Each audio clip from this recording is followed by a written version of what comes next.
I came to study failure to try to figure out what determines success. There is a deep-rooted belief in our culture that success means never failing, that failure is unacceptable, that if I fail, it means there's something wrong with me. Of course, that's nonsense. We all make mistakes, and failure is part of the journey toward success. My name is Amy Edmondson, and I am the Novartis Professor of Leadership and Management at Harvard Business School. My most recent book is called Right Kind of Wrong: The Science of Failing Well.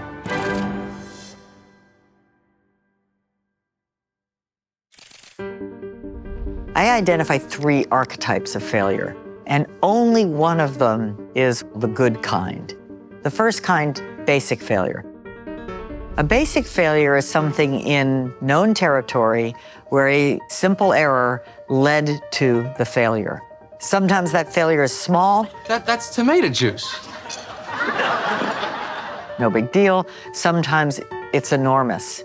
A Citibank employee accidentally transfers $900 million instead of the $8 million that they were supposed to transfer to a client. Big, huge failure, simple mistake.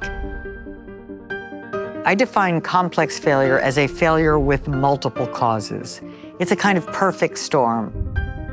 Supply chain breakdowns during a global pandemic would be an example of complex failures. Multiple factors, from workers not being able to come to work because they were ill, weather patterns, government leaders' decisions, all of those factors coming together, creating this massive breakdown. Intelligent failure is the right kind of wrong. It's where new knowledge and discovery come from. Intelligent failures are essentially the results of an experiment. And there are 4 criteria for calling a failure intelligent. Criterion number 1, it's in new territory. We don't yet have the knowledge we need to produce a success. Criterion 2, it is in pursuit of a goal, whether that's learning a new sport or discovering a new molecule. Number 3, it's hypothesis-driven. You've done your homework. It's not randomly trying things to see if anything works. And number 4, the failure is as small as possible, just big enough to learn from. It means we don't waste resources.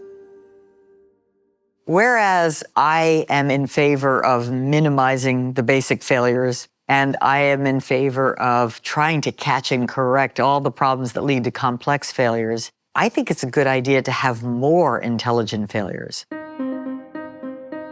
If you want to have more intelligent failures in your life, in your work, essentially you have to think like a scientist.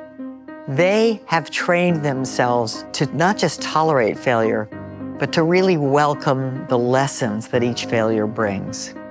Most scientists, when they're on the leading edge of their craft, they are hypothesizing something that's never been shown before. So they understand that there's a very real likelihood that they will be wrong. Uh-oh. You did it again. Gee, what a mess. They're testing something, and if they were wrong, they are a step closer to making a real big discovery. Now, you could be experimenting with a new hairstyle, or you could be experimenting with a chemical compound. But you're going to experiment with something that you're not 100% sure will work. Here's some questions you need to ask yourself. What is it I'm really hoping to do? What's the progress I'd really love to make?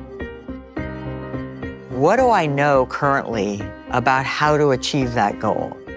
What do I not know? That's a gap that you now want to figure out how to close. So then you ask yourself, what might I try next to see what will happen? Now, it is never a good idea to conduct experiments in highly risky environments. So for example, in aviation, you learn and experiment with new moves in a simulator, not in a real flight with real passengers. In healthcare, the same is true. We experiment in the lab. We don't experiment at the bedside. So intelligent failures can really only happen in situations where the stakes are medium to low. One of the things that holds us back from taking risks from experimenting is that we erroneously think the stakes are too high. We think if we get it wrong, it'll be awful. When in reality, if we get it wrong, it's just wrong. Sometimes it's inconvenient, it's almost always disappointing, but it's not awful. It's just new knowledge. So we have to remind ourselves of the true rational stakes of a situation. Low stakes might be, someone might laugh at us or disagree with us. Who cares, right? So you remind yourself that those things really don't matter and should not hold you back. I'm gonna learn. Julia Child, the famous chef, would often have a mistake during her show as she's cooking an omelet or baking a chicken, and something would go wrong and she would just laugh and say, well, that didn't go very well. See, when I flipped it, I didn't have the courage to do it the way I should have.